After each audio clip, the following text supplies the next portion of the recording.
Why is it that some people are making millions running ads on Facebook and others are just throwing money in the bin? Today, I'm going to reveal exactly how the experts are targeting their ideal dream customers on Facebook and how you can too. My name is Volkan Dergash. I am the founder of RevenueTakeoff.com.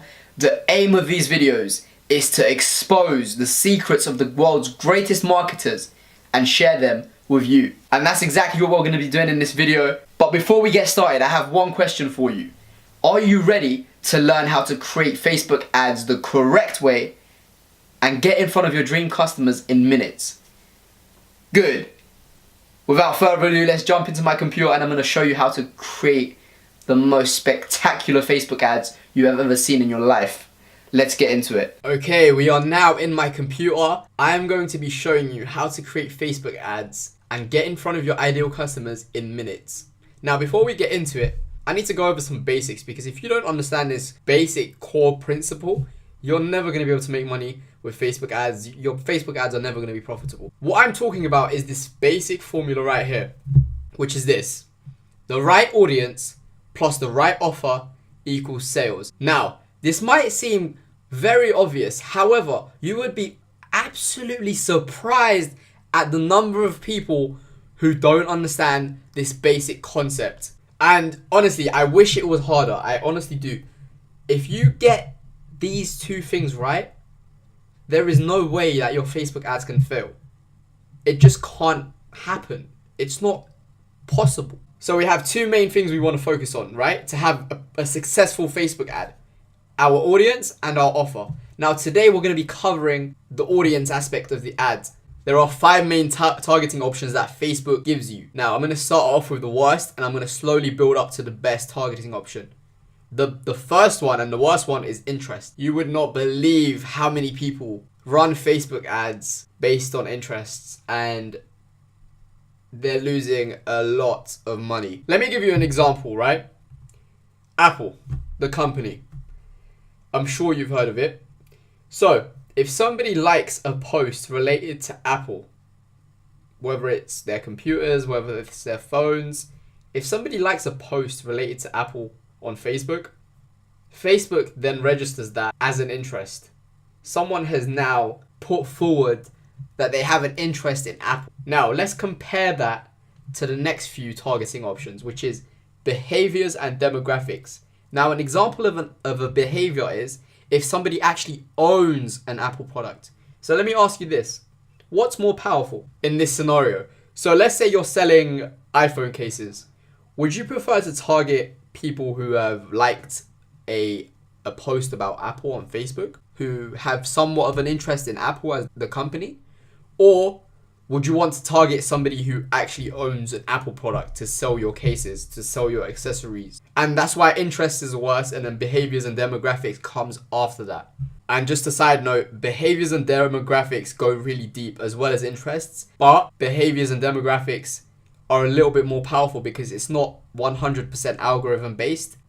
Interests are based on the algorithm, and behaviors and demographics are based on pure fact. For example, in the demographics section, you can actually target people based on their net worth. You can target people based on their yearly income. This is third-party data that Facebook has gathered and put into their ad platform. Which is why if you're trying to sell a Lamborghini, you don't target the person who has liked a post about Lamborghini on Facebook, because they probably won't have the money to buy one. So instead, what do? You target somebody who actually has the money. Now, that being said, I've gone over 3 of the 5 main targeting options. These 3 are the worst ones. These 3 have a time and a place, and we'll get onto that later. They're good to use in the beginning, but if you rely on these targeting options, then you're going to be throwing a lot of money in the bin. Now, with that being said, I now want to move on to custom audiences. A custom audience is an audience that is based on the data that you have accumulated. Now, some examples of audience types where you can draw your custom audiences from: your customer data. So, for example, if someone has bought your product in the past, chances are you have that person's email address, their phone number, and you can actually give that information to Facebook, and Facebook can then target that customer based on their email.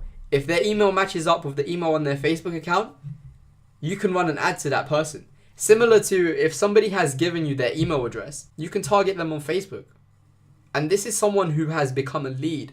So they're a lot more likely to convert on your Facebook ads. Another example of an audience type would be website traffic. Somebody lands on your website because you have your Facebook pixel installed, they get pixeled, and then you can retarget them later. Who's more likely to buy? Someone who's visited your website before and stayed on it for 10 minutes, or somebody who has no idea what you do, why you do it? The first person is more likely to buy because they know your product, they know your business, and they've invested time in you. Another one is app activity, and then also engagement on Facebook itself. So for example, if you were to create a video and you created a custom audience based on 75% video views, somebody watches 75% of your 10-minute video, they now know who you are. And they are more likely to buy your product or service than the person who's never ever seen you before. And that can be a very powerful thing to do. Now, moving on, I want to talk about lookalike audiences. Why? Because custom audiences are very limited. Unless you're a company like Apple who has millions and millions of customers worldwide, a lot of businesses don't have that. And more than likely, you're working with numbers a little bit smaller than that. So your custom audience is going to be very limited. However, what Facebook allows you to do is to clone your existing customers. You take your custom audience and you clone them. You target an audience that is similar to an existing audience of yours. So for example, I've got some examples at the bottom here. Your fans, your Facebook fans, your conversions. So if somebody has opted in and given you their email address, and obviously other custom audiences that you might have set up. Now, this is what so many people don't understand. This is why the experts are able to create profitable campaigns time and time again, because they understand this. Custom and lookalike audiences are the gold mine of Facebook ads. If you are constantly targeting based on interests and behaviors, good luck, because it's not how the experts do it. So why are you doing it that way? Now, like I have said before, there is a time and a place to use interest, behavioral, and demographics targeting. So when do you use these free targeting options? If you're starting from zero and you have absolutely no data, you've never made a sale, or you've made a very limited number of sales that aren't enough to actually build a custom audience, that is when you use interest-based targeting, behavioral-based targeting, and demographics-based targeting. Another way to use the first free interest options is by excluding audiences to increase your audience relevance. Now, what does that mean? It might be a bit tricky for you to understand. Let me explain it. This is what this means. And I do love Lamborghini, so I'm going to keep giving the Lamborghini examples. So, for example, somebody visits the Lamborghini website, and let's say 1,000 people visit the Lamborghini website. Out of those 1,000 people, how many people do you think can actually afford a Lamborghini? Not that many, right? Most of them are just on the website because they love Lamborghini, but they can't afford it. They can't afford their cars. So what you can do is you can exclude all the people who can't afford it using demographics, for example. Or you can exclude all the type of people that drive a certain type of car. For example, a cheaper car. That way you know that that person is more than likely not going to be able to afford the Lamborghini that you're trying to sell. Now, some things to remember.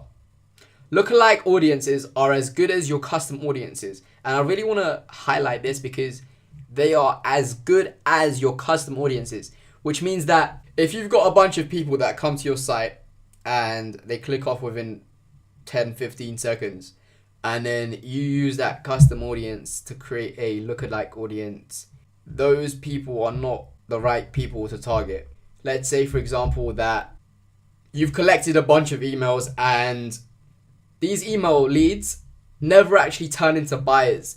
If you then take those email leads that have never turned into buyers and you create a lookalike audience, chances are that's not going to be a very good audience to target because they don't want to buy from you. What you want to do is you want to target the people that are similar to the people that have bought from you. Let's back up for a minute. Let me say that slowly. It's better to target people who are similar to the people who have already bought from you.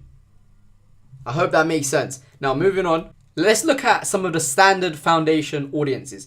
These are the foundation audiences that build your custom audiences.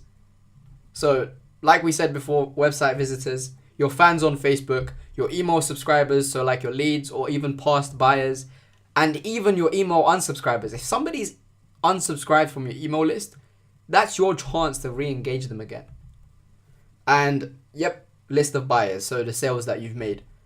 Now, these are the elite foundation audiences, because this is where you can build some really, really solid custom audiences. So for example, you can segment your customers. Now, what does this mean?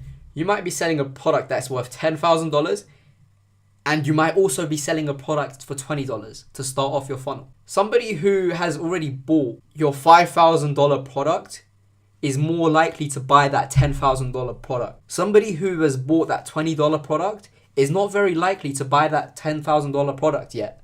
So if you want to target the people who have already spent big money with you to spend even more money with you, then that's how you can segment your ideal perfect customers who have spent the most, your high ticket customers.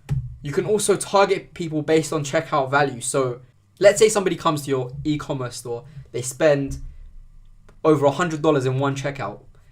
You want to retarget that person because that person likes to spend money versus the person who spent $10. Do you see how targeting the person who spent over $100 in one checkout is more valuable than targeting the person who only spent 10? I hope that's clear. Anyway, moving on. Product categories. So if you've got a product about anti-aging, you don't want to target people who looked at the necklaces on your website. You want to target the people who looked at anti-aging creams, right? Right. Now, you can also split up your custom audiences into time frames of buyers. So someone who's bought in the past 7 days, 14 days, 30 days, and 180 days. That way you can know, okay, this person bought 6 days ago from me, which means that it's still fresh on their mind. This might be the time to sell them something else. Maybe they want to buy more. Let me see if I can get them to spend a little bit more money. And obviously somebody who has bought from you in the past 180 days is less likely to buy from you. However, you can still retarget that person and get them re-engaged. Another elite foundation audience is this. If you create a video, and I think I mentioned this earlier in the video as well. If you create a video and you put it on Facebook and you promote that video and somebody watches 75% or 95% of that video, you have now built something there. You have now created something. They are no longer a cold audience. Not anymore. Which means that the people in this audience are going to be your dream customers because they want to hear what you have to say. They want to hear what your brand has to say. They want to know more about your business, which is why they're so powerful. Okay, now that we've talked about foundation audiences, I want to give you 3 strategies to actually build a foundation audience. The first one is this. It's very simple. If you have traffic coming to your website right now, you need to place the Facebook pixel on your website. It's that simple. If you don't have the Facebook pixel installed onto your website, you are absolutely crazy. And let me insult you one more time. If you are running Facebook ads and you don't have the Facebook pixel installed onto your properties, you are absolutely crazy. I hope that has clarified how important it is to have your Facebook pixel on your website or your properties that you're sending visitors to. Plus, I mean, you're just taking advantage of the traffic that you're already getting. These are people that are coming to your website anyway, so you might as well retarget them, right? Now, moving on to number 2, run a traffic campaign. What does this mean? It means that you run a campaign to drive traffic. So let's say that you get 1,000 people to visit a landing page, and you obviously have your pixel installed onto that landing page, right? Once they hit that landing page, they are now pixeled, which means now you can retarget them, and you have just built a foundation audience. Well done. Congratulations. Now, moving on to number 3. This is a very, very top secret level, high intensity ninja style trick. This is absolutely brilliant. And honestly, if you are not using this and you are not doing this, why? It would make no sense to not do this. Okay, I've put down Google AdWords. Let me explain. Google is very powerful. It's one of the most powerful platforms. Why? Because when somebody searches for a dentist in Google, they're looking for a dentist. When somebody searches for shoes on Google, they want to buy shoes. There is buyer intent behind the searches, which means that if you run ads on Google, you then send those clicks to your website, those people then get pixeled. You have now built a custom audience of people with buyer intent. And the best part is this: you can take that custom audience and you can clone them and create a lookalike audience.